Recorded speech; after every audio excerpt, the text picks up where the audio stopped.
After Texas school s.hooting, how can we inoculate ourselves against the next one? We've got a problem, and it has to do with memes. No, not those photos of cats, or the American Chopper guys, with amusing text superimposed. Real memes. Geneticist Richard Dawkins coined the term meme to describe self-replicating information that passes from one person's mind to another.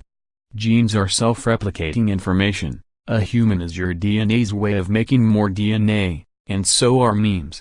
Memes are just ideas that infect someone who then spreads the idea to others. Genes use your body to make more genes, and, for that matter, viruses are self-replicating information that uses your body to make more viruses. There's even a book about memes entitled, aptly enough, Virus of the Mind.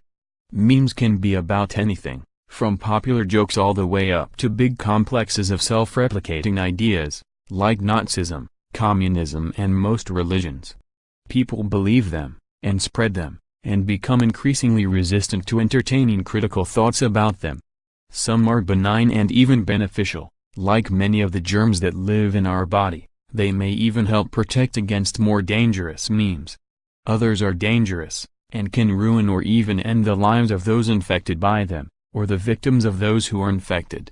More, will Trump's Obama voters become a durable part of the Republican Party? More, Schumer and Warren are all for state autonomy, when the GOP's in charge, which brings me to the topic of school shootings. While these mass shootings aren't increasing and are even trending down, they seem to be becoming almost a ritualized form of behavior. Bullied, ostracized kid arms up, targets his, her school and kills people, often starting with the tormentors, leaving social media manifestos behind.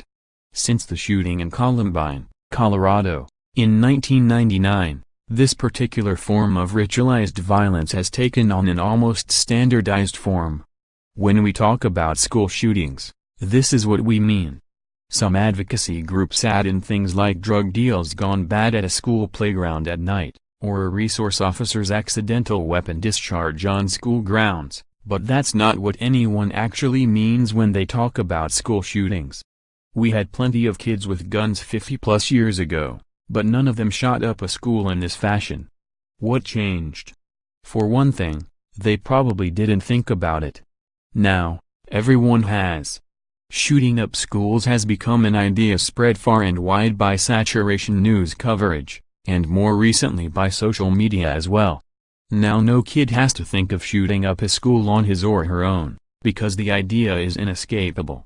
And every time another copycat shooting takes place, it becomes more so. This idea isn't exactly new. It has been more than a decade since Loren Coleman published The Copycat Effect, How the Media and Popular Culture Trigger the Mayhem in Tomorrow's Headlines. And it was 2015 when Malcolm Gladwell likened the spread of school shootings to a slow-motion riot, in which each new participant takes cues from predecessors, almost like following a script. Between Columbine and Aaron Ibarra, the riot changed. It became more and more self-referential, more ritualized, more and more about identification with the school shooting tradition. Eric Harris wanted to start a revolution. Aguilar and Ibarra wanted to join one. Harris saw himself as a hero. Aguilar and Ibarra were hero worshippers. But how do you contain a contagion?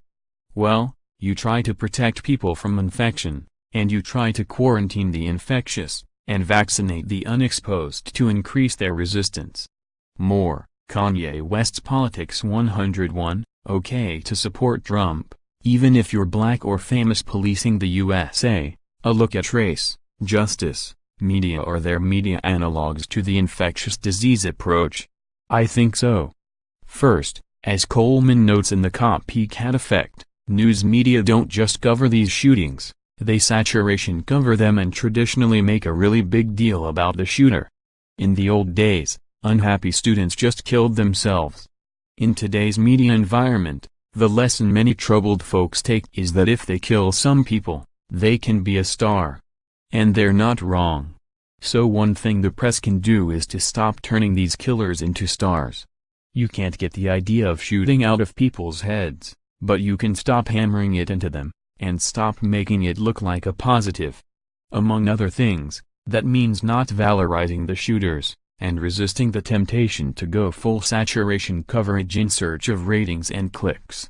Parents in Parkland, Florida, in fact, have asked news media not to use the Santa Fe shooter's name. And how do we boost resistance to these deadly ideas? Well, there's no idea vaccine, but in fact, people who believe in something already are less likely to fall for stupid beliefs. As Keith Henson wrote in a famous analog magazine essay on memes, positive beliefs can protect against negative ones. 50 years ago, most students probably thought they'd go to hell for committing murder. But that's hard in today's relativist culture. College professor Kay Hoggard, who has for years taught Shirley Jackson's story The Lottery, about a town that stones one random inhabitant to death every year, reports that students used to react with horror, but now they say who are we to judge human sacrifice if it's part of someone's culture? Unsurprisingly, a culture that finds it hard to condemn human sacrifice will do a poor job of convincing people that school shootings are evil and wrong. But the school shootings are just a warning. In his novel Rainbow's End, science fiction writer Vernor Vinge writes about research trends that could ultimately put world killer weapons into the hands of anyone having a bad hair day. That novel is set in 2025, and we're already not so far from the scenario of someone cooking up a nasty plague in his or her garage. We need to think about what causes people to behave in violent and destructive ways, and how to fix it, while there's still time. Or we can do the usual, posture, point fingers, and then go on as usual. Sadly, I know which approach is more likely. Glenn Harlan Reynolds, a University of Tennessee law professor and the author of The New School, How the Information Age Will Save American Education from Itself, is a member of USA Today's Board of Contributors. Follow him on Twitter, @InstaPundit.